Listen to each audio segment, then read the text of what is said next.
ఎవరు గొప్ప ఎవరు గొప్ప అన్న విషయంలో సూర్యదేవుడికి వాయువుకి తగువు వచ్చింది.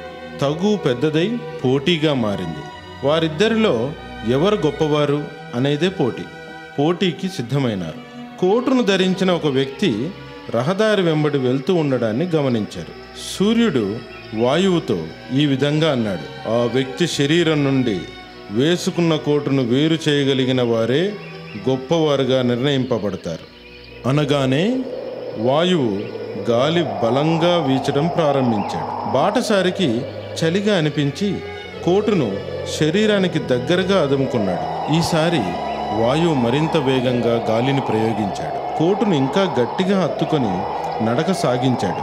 గాలి అలసిపోయి తన ప్రయత్నాన్ని విరమించుకున్నాడు. ఇప్పుడు సూర్యుని వంతు. బాటసారిపై సూర్యుడు కొంత వేడిని పెంచాడు. దాంతో వెచ్చగా అనిపించి బాటసారి కోటు గుండెలను విప్పుకొని నడక సాగించాడు. సూర్యుడు తన వేడిని మరింత పెంచాడు. బాటసారి కోటును విప్పి తన భుజాలపై వేసుకున్నాడు. ఈసారి మాత్రం సూర్యుడు విపరీతమైన వేడిని కలిగించాడు.